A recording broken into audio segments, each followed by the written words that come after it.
In this short lecture, I want to talk to you about what makes an effective communicator. Your book tells us that competent communication involves achieving one's goals in a manner that maintains or enhances the relationship in which it occurs. Again, competent communication involves achieving one's goals, so getting what you set out to get, in a manner that maintains or enhances the relationship in which it occurs. So you achieve what you want to achieve, but at the same time, you effectively maintain the relationship you have with the other person, or you make it better. So that's what competent communication is. So competence in this scenario involves effective and appropriate communication. You're looking out for yourself and the other person. With that said, there's no ideal way to communicate effectively. So a wide variety of communication styles can be effective. And these different styles are largely based on context. So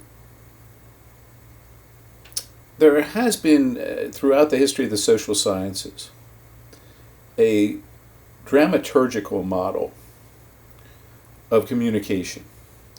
The guy who came up with this is a fellow by the name of Erving Goffman. He's a famous social scientist who wrote a book called The Presentation of Self in Everyday Life.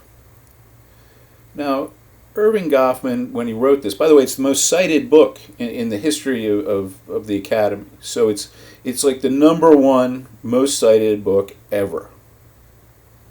And the idea at the center of it is pretty simple. And his idea was that we're all kind of acting when we interact with other people, when we deal with other people. And we change the way we act based on where we are. So for example, you don't act or communicate the same way with your professor that you do with your roommate. You don't communicate with your roommate the same way that you do when you're at church. Context, where you are, makes a difference in the way that you communicate. And effective communicators know how to change up the way they communicate. Ineffective communicators act the same way no matter where they are. So you act the same way when you talk with your professor as you do when you talk to your best friend. These people don't recognize that communication is largely context-based. That we're different people all the time. We're like actors playing different roles. When you're at work, you're playing work you. When you're at home, you're playing daughter you, or mother you, or girlfriend you. When you're at the club with your friends, you're playing happy at the club with my friends you. And in every situation, you communicate differently. Sometimes when we don't know how to communicate in a certain situation, we just copy others. And there's nothing wrong with that.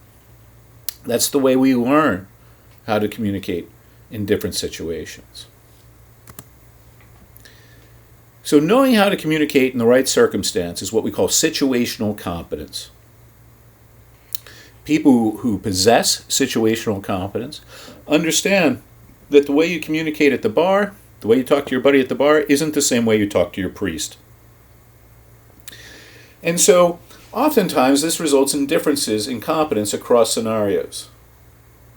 So what that means, in simpler words, are just that some people are more competent communicating, they're better at communicating in a bar setting or in a sport team setting than they are in a school setting or in a church setting. Some people are just more comfortable and more competent in certain contexts. So as a result, it's bad to overgeneralize. I've heard people tell me, oh, I'm a bad communicator. I don't communicate well. Well, maybe in that one context you don't communicate well. Maybe you don't play that role well. But that doesn't mean that you're a bad communicator across the board. All that means is you probably haven't had enough experience in that context.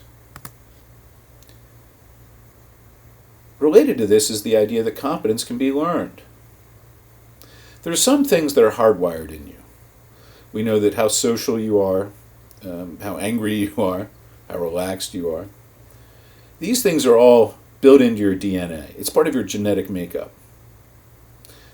Fortunately, however, research tells us that situational competence can be learned. It can be learned through education and training. So when you get to college, you might not know how to communicate effectively with your professors. And that's okay, because it can be learned. It's something you can learn through education and training. It'll be the same thing when you go and you work at your career for the first time. It'll take a while to learn situational competence in those scenarios. So what are the characteristics of competent communicators? What do they know? What do they do that makes them good at communicating? Well, the first one is they have a wide range of behaviors to choose from.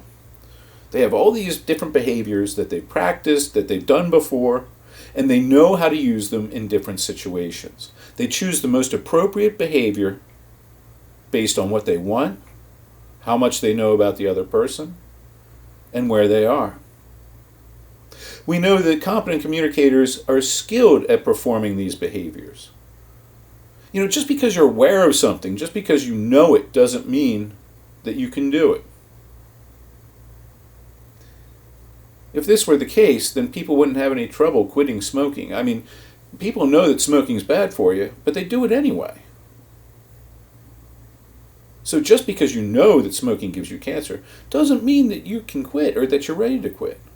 Just because you know that drinking day in and day out is bad for you doesn't mean that you know how to quit. So people who are competent at this are skilled at performing these different behaviors. These people also possess what's known as cognitive complexity. So this is a fancy term that means that we're able to construct a variety of frameworks for understanding an issue. We can look at it from all different sides. So, for example, in my public speaking course, I have students talk about important topics that are controversial. So maybe someone's getting up to talk about abortion. Well, if they do, I want them to possess a certain degree of cognitive complexity with regard to the topic that they're discussing. I want them to think about it from both perspectives, pro-abortion, anti-abortion.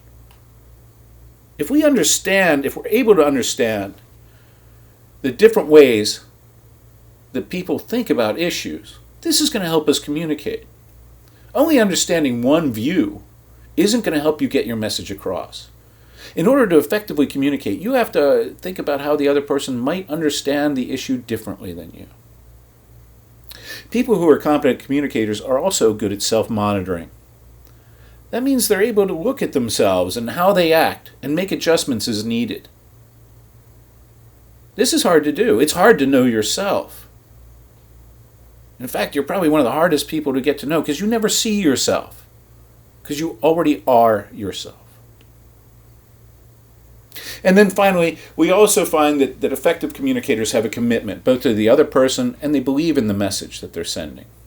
It's hard to be convincing or effective at communicating an idea or about an issue that you don't care about or that you're misrepresenting in some way. So again, commitment to the other person and the message being sent. All right. Thanks for tuning in to this short lecture.